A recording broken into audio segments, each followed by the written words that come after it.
नमस्ते जी। आज हम लोग काव्य खंड को स्टार्ट करने वाले हैं। इसमें हम फर्स्ट पार्ट पढ़ने वाले हैं और इसमें हम लगातार क्या करेंगे, इसे पहले हम काव्य खंड को ख़त्म करेंगे, पहले हम इसको समाप्त करेंगे और उसके बाद क्या करेंगे, गद्य खंड है वो गद्य खंड बहुत आसान है। गद्य खंड बहुत आसान है, मैं पढ़ा दूंगा, मैं कहानी के हिसाब से बहुत अच्छे से आप लोगों को समझा दूंगा। पहले तो अभी काव्य खंड बहुत इंपॉर्टेंट है, क्योंकि काव्य खंड से क्या होता है कि हमारा सब्जेक्टिव क्या दो तीन तीन तीन या चार यहाँ से बनते हैं। क्या चीज़ सब्जेक्टिव जो 2 नंबर का होता है, 2 नंबर का होता है हमारा, और जो 5 नंबर का होता है, 5 नंबर का हमारा यहाँ से एक आता ही आता है, फिक्स होता है, यहाँ से आता है। तो पहले हम क्या करेंगे, पहले हम इसे ख़त्म करेंगे और उसके बाद हम क्या करेंगे, पढ़ाएंगे। उसके बाद गद्य खंड को हम पढ़ेंगे। पहले हम काव्य खंड को स्टार्ट करते हैं। तो पहला चैप्टर क्या है हमारा, गुरु नानक। क्या है, गुरु नानक है। और गुरु नानक के बारे में पहले परिचय है, उसके बाद राम नाम बिनु विरथे जगी जन्मा है। और ये कविता है। कविता समझने के बाद आपका क्या हो जाएगा, यहाँ से भी क्वेश्चन बनता है। आप लोग जानते हैं कैसे बनता है, जैसे कि यहाँ से आप लोगों को क्या करेगा, मान लो आपको यहाँ से एक यहाँ और बिनु विरथ दंड कमंडल सिक्स शुद्ध होती शुद्ध और तीर्थ गमना अति भ्रमणा करे। राम नाम बिनु विरथे जगी, राम नाम बिनु शांति ना आवे, जपी हरि हरि नाम सुपारी भावे। इतना दे देगा। तो आपको क्या करना पड़ेगा, इसका पूरा भावार्थ लिखना पड़ेगा। तो ये भी बहुत आसान है, पहले तो आप लोग पढ़ लो। चिंता मत करो कि ये मत सोचना नहीं बनेगा, बन जाएगा, सब बन जाएगा, बस भरोसा रखो। अभी बहुत सारे दिन हैं, लगातार धीरे धीरे पढ़ना है, ठीक है, कोई जल्दबाजी नहीं है। तो पहले हम गुरु नानक का परिचय पढ़ लेते हैं और उसके बाद पहले हम इसका ये पूरा पढ़ लेते हैं। आप लोगों को हम ऑब्जेक्टिव सब्जेक्टिव नेक्स्ट क्लास में करवाएंगे। पहले हम इसको क्या करते खत्म करते। पहले जानते हैं गुरु नानक का जन्म कब हुआ, तो 1469 में हुआ। याद रखना, गुरु नानक का जन्म कब हुआ, 1469 में। कहाँ हुआ, तलवंडी ग्राम के जिला लाहौर में हुआ था। इनका जन्म स्थान ननकाना साहब के नाम से कहलाता है। क्या चीज़ कहलाता है, जन्म स्थान ननकाना। जन्म कब हुआ, 1469 में हुआ। याद रखना, पूछेंगे इसके बाद लास्ट में हम टेस्ट जरूर लेंगे, ठीक है। ये मत सोचना नहीं लेंगे बबुआ, छोड़ेंगे नहीं तुम सबको, ठीक है। इनका जन्म स्थान ननकाना साहब कहलाता है। अब ये पाकिस्तान में कहाँ है, अभी पूछा जाता है ऐसा क्वेश्चन कि ननकाना साहब अभी कहाँ है। ननकाना साहब कहाँ है अभी, तो पाकिस्तान में, ठीक है, पाकिस्तान में है ननकाना साहब। इनके पिता का नाम क्या था, इनके पिता का नाम कालू चंद खत्री था। पिता का नाम कालू चंद्र, माता का नाम तृप्ता। याद रखना, पिता का नाम कालू चंद खत्री, बस कालू चंद याद रखो, चंद खत्री। और माता का नाम क्या है, माता का नाम तृप्ता, ठीक है, माता का नाम तृप्ता था। पत्नी सुलक्षणी, यहाँ देखो पत्नी का नाम क्या था, सुलक्षणी था, पत्नी का नाम क्या था, सुलक्षणी। और व्यवसाय में इनके पिता क्या चाहते थे, ये व्यवसाय में लगे, मन भक्ति की ओर भाग अधिकाधिक क्या हो रहा था, झुकता गया। इनके पिताजी चाहते थे कोई अच्छे व्यापारी बने, किंतु ये क्या संत बनना चाहते थे। इनका मन तो संतों में लग गया। इन्होंने हिंदुस्तान मुस्लिम दोनों की समान धार्मिक उपासना पर बल दिया। ये न तो समझे कि ये मुस्लिम बने और न तो हिंदू, सभी को समान रूप से वर्णाश्रम व्यवस्था और कर्मकांड विरोध, निर्गुण ब्रह्म भक्ति के प्रचारक थे। मतलब क्या, ये कर्म कांड जैसे पूजा पाठ जैसे हो गया, पूजा हो गया, धार्मिक कार्य जैसे कि हवन हो गया, इन सभी में ये क्या करते हैं, जैसे भभूत लगा लेना, चुटिया बढ़ाकर संत जैसा भेज करके चारों तरफ घूमना, तो वो सभी को ये व्यर्थ बताते हैं। और ये निर्गुण भक्ति के, कौन सा, निर्गुण मतलब क्या, निर्गुण मतलब क्या, आंतरिक भक्ति, याद रखना क्या चीज, आंतरिक भक्ति। ना तो ये दिखाते थे और ना ही किसी को क्या करते थे, बताते थे। आराम से शांति होकर अपना भजन मन में मन करते थे, ठीक है, ना तो किसी को दिखाना, जैसे पूजा पाठ इन सभी को, ठीक है, दोनों। और इसके बाद क्या है, ये गुरु नानक ने व्यापक देशाटन किया, मतलब पूरे व्यापक स्तर पर देश में घूमा और मक्का मदीना तक की यात्रा की। और मुगल सम्राट बाबर के इनके भेंट हुआ। ये किनके समकालीन थे तो याद रखना, बाबर के समकालीन थे। लास्ट में पूछेंगे, याद रखना। बाबर किसके समकालीन थे? बाबर के समकालीन थे। किसके समकालीन थे? तो बाबर के समकालीन थे। गुरु नानक ने सिख धर्म का प्रवर्तन किया। किस धर्म का प्रवर्तन किया? सिख धर्म का प्रवर्तन किया। सिख धर्म का क्या चीज? सिख धर्म का प्रवर्तन किया। इनके और ये सिखों के प्रथम गुरु थे। क्या थे? सिखों के ये क्या थे? प्रथम गुरु थे। सिखों के क्या थे? प्रथम गुरु थे। और दसम गुरु कौन थे? दसम याद रखना आप लोग, दसम गुरु तो गुरु गोविंद सिंह। क्या थे? गोविंद सिंह। गुरु गोविंद सिंह, ये आपको पाटलिपुत्र वैभवम पाठ में देखने को मिलेगा। अब यहाँ क्या है, गुरु नानक ने पंजाबी के साथ साथ हिंदी में भी कविताएं लिखे। किस में लिखे? ये 2026 में आया था क्वेश्चन कि गुरु नानक ने किस में कविता लिखे थे, किस भाषा में? तो वहाँ पे था पंजाबी था। एक फर्स्ट में क्या था? पंजाबी, दूसरा में था हिंदी, और तीसरा में दोनों, और चौथा में कोई नहीं। तो इन्होंने सी नंबर मतलब दोनों में किए थे। समझ में आया क्या आप लोगों को? इनकी हिंदी में ब्रजभाषा और खड़ी बोली दोनों मिलते थे। इंडियन भक्ति और विनय के बहुत मार्मिक हैं। विनय के पद बहुत मार्मिक है। इनके दोहे में जीवन का अनुभव उसी प्रकार गूंथे हैं जैसे कबीर की रचनाओं में, लेकिन इन्होंने उलटवासी शैली नहीं अपनाई है। मतलब दूसरे को नहीं क्या करना, एक दूसरे के प्रति ईर्ष्या भाव नहीं रखते थे ये। इनके उपदेश अंतर्गत गुरु की महत्ता, संसार की क्षणभंगुर, ब्रह्म की सर्वमत्ता, नाम, ये सब नाम जप की महिमा, ईश्वर, सर्वव्यापकता आदि मिलते हैं। इनकी रचनाओं के संग्रह सिखों के पांचवें गुरु अर्जुन देव महाराज, ये बहुत इंपॉर्टेंट है। तो ये इनकी रचनाओं का संग्रह किसने किया? तो इनकी गुरु नानक की रचनाओं का संग्रह किसने किया? तो सिखों के पांचवें गुरु कौन है? नाम ही लिख देते हैं, गुरु अर्जुन देव महाराज,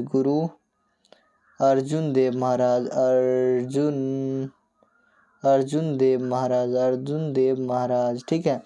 और ये क्या थे? पांचवें गुरु। और इन्होंने की कब? 1604 ईस्वी में। इनकी गुरु नानक की प्रमुख रचना क्या है? जपूजी, आशा दीवार, रहीराज, सोहेला। चलो आगे बताते हैं। जपूजी, आशा दीवार, रहीराज, सोहेला देखो कब किए थे? 1604 में किए थे। इनके गुरु किए थे गुरु ग्रंथ साहिब के नाम से। कौन सा ग्रंथ? गुरु नानक की रचना है जपूजी, आशा दीवार, रहीराज, सोहेला। 4 ही रचना याद रखना, जपूजी, आशा दीवार, रहीराज, सोहेला। मेरे साथ बोलो, जपूजी, आशा दीवार, रहीराज, सोहेला। याद हो गया? होगा। मृत्यु कब हुआ इनका? तो 1539 में हुआ। और ये वाहे गुरु कहते हुए मारे नहीं गए, मर गए, प्राण त्याग दिया अपने आप। निर्गुण निराकार ईश्वर उपासक गुरु नानक हिंदी निर्गुण भक्ति धारा के एक प्रमुख कवि थे। हिंदी निर्गुण पंजाबी मिश्र ब्रजभाषी भाषा के रचित इनके पद सरल, सच्ची हृदय, भक्ति भावना डूबे उद्गार है। इनके पदों में कबीर के प्रखर समाज विदोहन, सरल हृदय, प्रखर सामाजिक विद्रोह भावना भले ही न दिखाई पड़ती हो, किंतु धार्मिक उपासना, कर्मकांड, मूल सांप्रदायिक स्वरूप की आलोचना तथा सामाजिक भेदभाव के स्थान प्रेम के आधार पर है। सहज सद्भाव की प्रतिष्ठा दिखाई पड़ती। नानक के पद वास्तव में प्रेम भक्ति प्रभावशाली मधुर गीत है। इनके नानक 2 महत्वपूर्ण प्रस्तुत है। प्रथमा में वेशभूषा पूजा पाठ कर्मकांड के स्थान पर सच्चे हृदय राम पर बदल दिया। इसमें बताया गया पहला इसमें 2 पार्ट है। पहले में बताया कि बाहरी कर्मकांड के बारे में, और वेशभूषा, चुटिया बढ़ाकर, दंड कमंडल लेकर, इन सभी लेकर क्या भूत लगाकर घूमना, जैसे देखते हो साधु संत हड्डी देखते हो, कभी कभी क्या होता है कंकाल लिए रहते हैं जैसे, ठीक है। उसके बाद क्या है इसमें, क्योंकि नाम कीर्तन की सच्ची स्थायी शांति देकर व्यक्ति को दुखमय जीवन पार पहुंचना पड़ता है। द्वितीय पद में सुख दुख एक समान, उदासीन, मानसिक दुर्गुण उठकर अंतःकरण निर्मलता हासिल जोड़ दिया गया है। संत कवि गुरु की कृपा प्राप्त कर इस पद में गोविंद एकाकार होने की बात करते। बस इसमें दूसरा में बताया गया है कि क्या होते हैं, जो साधु होते हैं, साधु संत होते हैं, वो है साधु संत जो क्या करता है, दुख हो चाहे दुख हो या सुख हो, दुख हो या सुख हो, वो सभी में क्या होते हैं, समान रहते हैं। कितना भी दुख आ जाए तो उसमें भी हंसते हैं, और कितना भी सुख आ जाए उसमें भी आराम से हंसते ही रहते हैं। ये मत सोचना कि दुख में। अब चलो, अब कुछ हम टेस्ट लगाते हैं, ठीक है। यहाँ पे हम क्या थोड़ा सा इसे जूम करते हैं, ठीक है। अब इसमें हम आपसे कुछ पूछते हैं, ठीक है। पहले तो ये बताओ फर्स्ट क्वेश्चन की गुरु नानक का जन्म कब हुआ। गुरु नानक का जन्म कब हुआ, तो 1469 में। हमसे पहले लिखना, ठीक है। गुरु नानक का मृत्यु कब हुआ, दूसरा नंबर, ये से नहीं लिखते हैं, रुक जाओ। गुरु नानक का मृत्यु कब हुआ, 1539। तीसरा नंबर हम पूछते हैं, अरे तीसरा क्या है हमारा, तीसरा गुरु नानक के माता का नाम क्या था, तृप्ता। पत्नी का नाम क्या था, चौथा पत्नी का नाम, अरे पत्नी का नाम क्या था, सुलक्षणी था। और पांचवा क्वेश्चन क्या है, पांचवा क्वेश्चन गुरु नानक के पिता का नाम कालू चंद खत्री, ठीक है।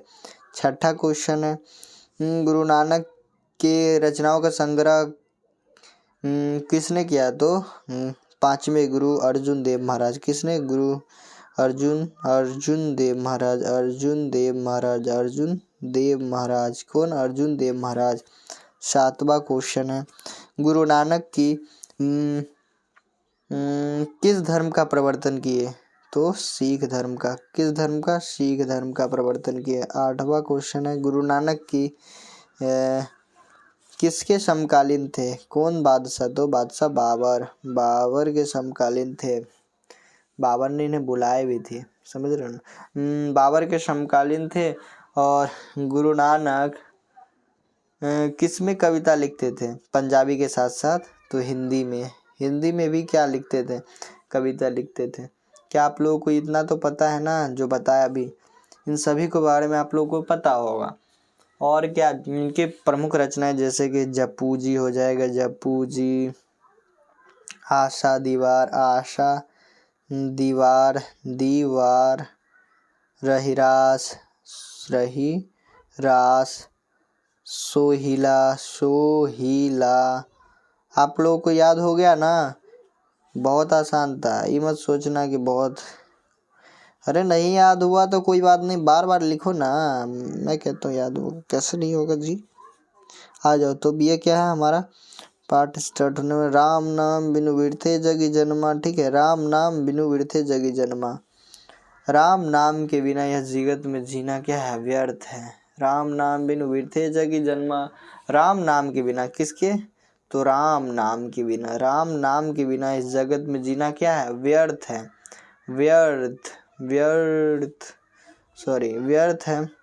व्यर्थ है।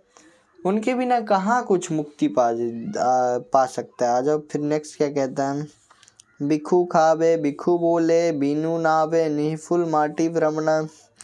देखो जो भी खाएगा राम नाम के बिना, वो भी क्या हो जाएगा, विष के समान हो जाएगा। विष, जो भी बोलेगा वो भी क्या हो जाएगा, विष के समान, वो भी विष के समान हो जाएगा। और जो भी कर्म करेगा वो सब राम नाम के बिना क्या हो जाएगा, निष्फल हो जाएगा।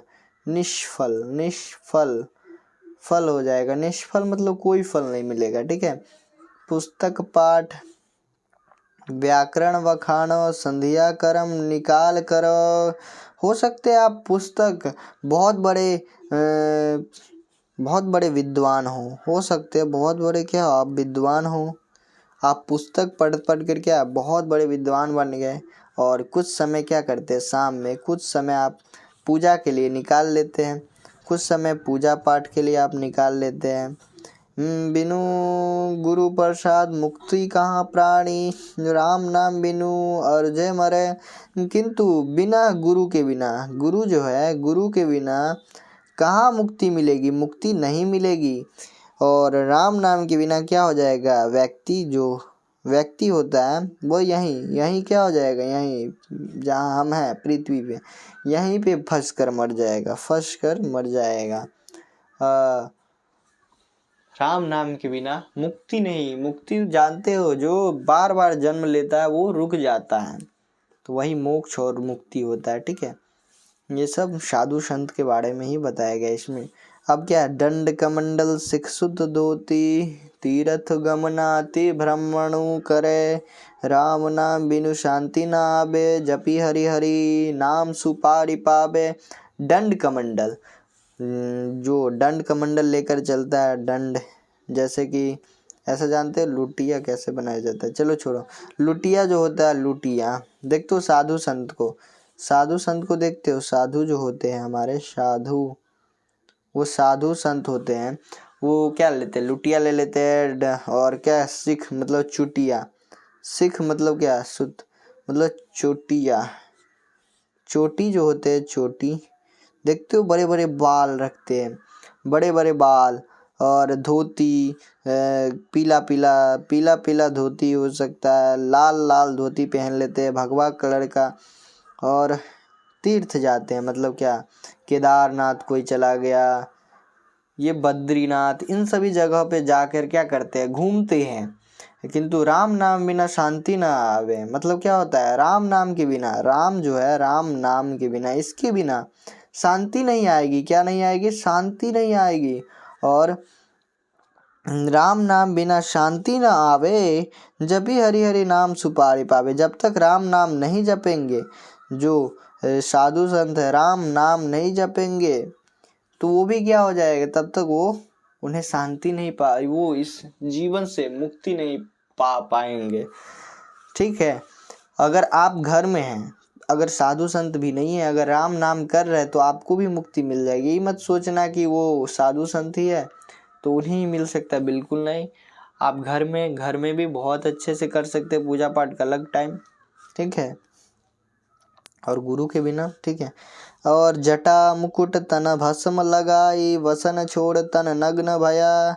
आप जटा बढ़ा लिए, जटा मतलब क्या होता है, जटा मुकुट तन भस्म लगाई, जटा बड़े बड़े जटा, फिर वही बात, जटा बड़े बड़े जो जटा होते हैं, केश होते हैं साधु संत के, देखते हो जटा के समान हो जाता है। और मुकुट उस पर, जैसे कि हड्डी का मुकुट बोले ना, बड़े बड़े हड्डी का कंकाल का मुकुट होता है, वो लगा लेते हैं, कंकाल का मुकुट लगा लेते हैं। तो उनके बारे में बताया गया है, जो मान लो ऐसे ऐसे कंकाल होता है, कंकाल का मुकुट लगा लेते हैं माथे पर। और पूरे शरीर में क्या, भस्म लगा लेते हैं। भस्म जो होता है, भस्म जानते हैं ना, भूभूत कहते हैं, जिसे राख भी कहते हैं, गांव के भाषा में क्या कहते हैं, राख जानते हो ना आप लोग, छाड़िए होता है यह। छोड़ तन नग्न भया। और वस्त्र जो होते हैं, कपड़ा वस्त्र होते हैं, वो पूरा छोड़कर एक धोती पहनते बस वो। और जेति जिये जन थल मही अत्र तत्र तो सर्व जिये, जहाँ जियो, जल में जियो स्थल में जियो सभी जगह जियो, किंतु गुरु प्रसाद राखे जन कोई, हरि रास नानक झोली पिया। गुरु प्रसाद जिसको मिलता है वही मुक्ति पाता है, जिसको मिल गया गुरु का प्रसाद वही मुक्ति पार पाएगा। जिसकी झोली में आ गया गुरु की आशीर्वाद, गुरु का आशीर्वाद क्या आ गया, गुरु का आशीर्वाद, ये आशीर्वाद आ गया ना, आशीर्वाद, तो वो क्या हो जाएगा, बहुत बहुत जीवन में जितनी उपलब्धियां ना पाई उससे बहुत अच्छा वो होता है। जो नर दुख में दुख न माने, अब ये दूसरे में बताया गया है।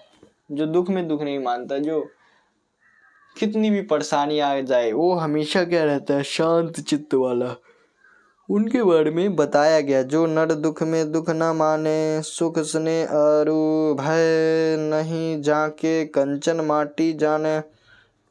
और देखो, जो दुख में दुख नहीं मानता है,